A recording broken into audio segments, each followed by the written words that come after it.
Hello everyone, welcome back, and in today's video we are going to discuss how to crush the Sicilian defense, and also we are going to check out how to make strategies in sharp positions in basically the Sicilian defense. And I guess this video is going to be extremely crucial for all the players who are looking forward to crush the Sicilian defense with the white pieces. And okay, in general I would say it is basically a strategy in sharp positions, basically how to think in sharp positions, what to play the move, what to play not, and stuff like that. So I guess we are going to look at it by looking at the game of Magnus Carlsen versus Hikaru Nakamura. The game is extremely instructive, and I think this might help you to improve your game. So now let's quickly check it out. So Magnus Carlsen with the white pieces opens up with the game with 1 e4, and Nakamura replied with c5. We have knight f3, d6, d4 takes, knight f6, knight c3, a6. We have the knight of Sicilian, and now here we have the open knight of Sicilian, knight to b3, bishop e7, bishop e3, short castle. And okay, I think mostly all the players who play the Sicilian, or even you are not playing the Sicilian, I can guarantee that you must have saw this position at least one time. And this position is extremely common in Sicilian. And there are many ways for white to continue the game in this position. White can play the move f3 to stop this knight g4 ideas and to prepare queen d2 and a long castle. But even a move like short castle can be a fine move. But okay, there is a sideline, move g4. I hope that many of you players already know about the sideline. If you don't, I guess this is the perfect video for you. So g4, so basically it's a sideline in Sicilian defense. So basically the idea of white is to basically open up the king side and try to push the pawns on the king side, and basically to simply strike the black king. And the g4 is a very logical move. If you try to play a move like h6, simply trying to stop g5, basically after h4 now g5 is even stronger, as now the pawn is already on h6. So basically it will eventually help white to basically blow up the king side. So basically h6 is overall not a good move, so black played the move bishop e6, simply ignoring the threat of g5. And here white simply went for move g5, knight d7, and here Magnus played h4, simply expanding on the king side. Knight b6, so Nakamura is maneuvering his pieces. A move like b5 looks makes sense because black already knows that white is going to do a long castle, because as white can't even think of doing a short castle while the king is all busted up. So basically, perhaps a move like b5 can be a fine move. But okay, knight to b6 is extremely fine move, I would say, by Nakamura. Queen to d2, knight to d7. So black and white both are simply developing the pieces. White wants to do a long castle. Black wants to simply develop his pieces and start a queenside attack. And here we have f4 by Magnus. And I guess f4 is a very essential move. Like many players in the lower or even in the club level players, they simply try to short a long castle. They put the king to b1, they put the rook to g1, and they don't even think of a move like f4. They just want to simply, after putting the rook to g1, they want to play h5, g6, and they just want to play g6 and they want to be happy. They don't want to play f4. But guys, like I have played games, and there are times that even I didn't consider the move f4. And basically, when I just analyzed the game, I just knew about how important a move like f4 is. Basically, a move like f4, whenever you are attacking on the king side, it's a very essential move. You must look out for these such moves. So f4, the idea is to already play f5 and basically to hit the bishop. And if you don't take, I guess after f5, 6 can even be a bigger threat. So basically after f4, black is kind of forced to capture bishop into f4, and now d6 is weak. But okay, knight to e5, it's the usual stuff in Sicilian, I would say. Knight to e5, long castle, rook to c8, king to b1. Okay, so overall this position, I would say white is already slightly better in this position. Black's development have been completed successfully. The knight on e5 is very nicely played. The rook on c is opened up. But okay, in the exchange, you can already sense that there is an isolated pawn against an isolated pawn. But okay, I would already favor white in this position because white is having a already good chance to attack the king first. So okay, after king b1, black played the move queen to c7, and here Magnus played the move h5. And here black is already white is already preparing to play g6, which can be a very serious threat, I would say, from for black. So how should black try to continue in this position? So I guess you can feel free to pause the video and try to find a way for black to continue the position. What do you think that black should come up with this? Black should come up with the move in this position, or I would say particularly a strategy in this position. Okay, so all those who have came up with this strategy, I would say, because the purpose of making this video is all about thinking of strategy in sharp positions. As you can see, the position is extremely sharp. White is attacking on the king side, black is attacking on the queen side. So basically, in this position, black's idea should be to play up the move knight b to c4, basically simply hitting the queen. And you kind of have to capture knight into c4, hitting the queen. You have to move the queen, and now comes knight to a3 check. Like whenever you have something like this, you can already look out for squares like a3. And basically, the point is after ba3, queen c3, rook c3, I would already say that black is already equal despite giving up the pawn like this. I would already suggest the position is no harm for black. Black can simply continue with rook g3 and the pawn is falling. But white's pawn structure is just falling apart. There is no way white is having better position in this position. It's an equal position and it's soon going to be a draw. But okay, the point is, after knight to a3, white is not liable to capture the knight. White can even move the king to a1, and here black can actually pick queen to c4, and it's a fine move because you can't still capture the knight because the c3 knight is hanging. So basically, overall in this position, white is still having the slight edge, but I guess this could have been the best practical chance for black to continue the game. It's the best idea. You just need to think of strategy in sharp positions. Whereas what happened in the game after h5 here is Nakamura played rook to e8, which is considered to be an extremely slow move by Magnus Carlsen. Like, you are playing a move like rook e8 when some serious threats are happening on like g6, h6. It's already not a good idea. So after rook to e8, white went for the move king to a1. So basically, I was going to ask you to pause the video, but okay, that's fine. So basically, in this position, Magnus knew the idea of knight to c4. So basically, for example, if black plays knight c4 again, bishop c4, knight c4, queen to d3. If the king would have been on a1, knight a3 is simply not working because the king is not basically on a1. There is no check. So basically, it saves white one critical move.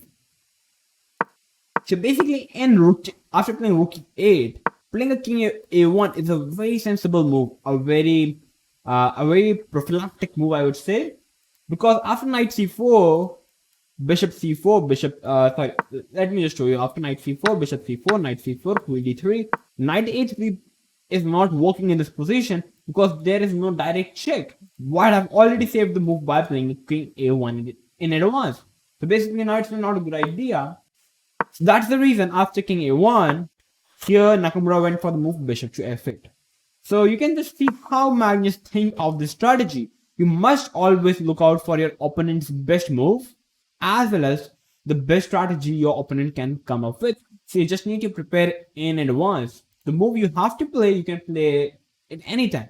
Basically, a move like king a1 is a very prophylactic move and you can just simply learn from it. So after king a1, we have bishop to f8 by Hikaru, giving some protection to the king side, I would say. Here now comes knight to d4 by Magnus, simply centralizing the pieces and putting some pressure on the bishop. Perhaps even the idea could be to put the knight on f5. So queen to c5 by Nakamura in this position. And here Magnus come up with a move like g6. Knight to c4, bishop c4, knight c4. And here we have queen to d3. fg6, definitely you have to capture because you have to capture something because or else white is going to capture on h7 or even going to play h6. So basically we have fg6, h6, and okay, h6 by Nakamura, a very logical move, I would say, practically speaking up. Basically, it looks now Perhaps the attack is completely stopped, there is nothing happening. White's pawn on g6 is the biggest liability of white. So how should white continue in this position? So after h6, I want all of you guys to think for a moment and just make sure to pause the video and try to think of the best plan for white in this position. How should white try to continue the attack in this position? Okay, so I hope that you are in Magnus shoes, so definitely you would have come up with a brilliant idea or the strategy, I would say. A move like queen to g3. Extremely prophylactic move, I would say. And the idea of white is to capture on h6. And after gh6, g7 is extremely powerful move in the position. We are going to see. So after queen g3, we have queen to b6, threatening mate in 1. So white have to defend it by pulling the bishop back to c1. And now queen to h5. The idea is to move the knight and try to threat mate in 1. Even a move like, I guess, knight into b2 is extremely strong. So white came up with the move rook f1 because in this position, okay, basically the a2 is defended by the knight, so it's not happening. Okay, there could have been some chances like moving the knight, first capturing the knight and then going for threatening mate in 1. But okay, after rook d to f1, here we have knight to e5 as I told. Black's idea is to capture on c3 and threat mate in 1. So white played the move knight to d5, basically simply blocking the bishop. It's a very good idea, I would say. Bishop d5, e d5, and here we have queen to d5 by Nakamura. And I don't know what, but I guess Nakamura must have missed the move. Bishop into h6, boom. And the move was extremely strong because in the game we have gh6, okay, that's what we are going to check. g7 by Magnus. And in this position, if black tries to capture the pawn, now white can simply continue with a knight f5, threatening mate in 1. And if black tries to defend it by playing rook to c7 somehow, now come knight into h6 check.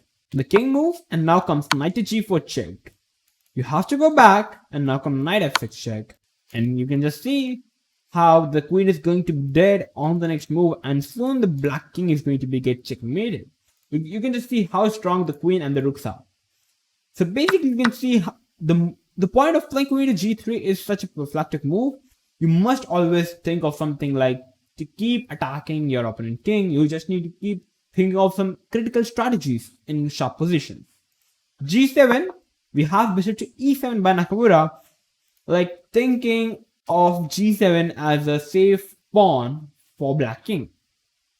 So after bishop e7, we have rook into h6 by Magnus. The game is going to be nearly over. Rook h8 is simply a mate. So black stops it by playing knight f7. Here we have queen to g6 by Magnus. Again a brilliant move. Giving up the exchange sacrifice and again threatening mate in 1. So black stops it by playing bishop f6. So basically if white captures, it's mate in 1. If you try to capture with the queen, it's still winning. But okay, black can survive a little longer. But okay, here comes queen h8 check. The brilliant move. King f7. Making a queen, giving a check. Takes, and now comes queen into f6 check. King to e8. And here rook e1 check. And on the move number 37, Karel Nakamura resigned the game. The reason is quite simple. If you try to move the king, it's one move mate. And if you don't want to get mated, now you have to play rook to queen to e5. And after takes, queen e6 check, and one rook is going to be loose. It's going to be game over for black. So I would say a very instructive game played by Magnus Carlsen in the Sicilian against the Sicilian to crush Karel Nakamura. In case it's all about strategy that Magnus showed us from the move number. Let's go to the move number something like here. Queen g3 is extremely prophylactic move. Many players in this position get confused and try to take the bishop. It's still fine move. And after here, they just don't know how to continue the game. And suddenly, black could have been the one tried to continue the game, like by using the queenside pieces to attack the king. And suddenly, the flow of the game changes and white loses. So you must think of some critical strategies in sharp positions. It was all about thinking of strategy in sharp positions. Like finding the move like Queen G3. Perhaps it's not the best move according to the engine, but practically it was the best. Queen B6, threatening mate in 1, defending it. Rook F1, Knight D5, and now Bishop into H6. Extreme powerful move. You can see how even Hikaru Nakamura missed the move Bishop into H6 because that's the thing, yeah. And now G7. Basically, if you want to find these moves, you need to be perfect even in calculation, or else you will just simply blunder. Okay, so I guess you can just try out some, try to solve some puzzles to improve your calculation skills. And okay, I think it might have helped you to increase your knowledge about the strategy in sharp position. If it did, then make sure to like the video, share this video with everyone. And I hope that after watching this game, perhaps you can go on and play the move G4 in this position and try to score some winning points. I hope that this video will help. Make sure to share this video with everyone. And if you are new to our channel, and then make sure to subscribe to our channel. And I'm going to come up with these interesting videos like this. If you want something for me to make a video on, you can just put the comment below, and I'm going to definitely come up with that particular video. So stay tuned and keep watching OneShot Chess.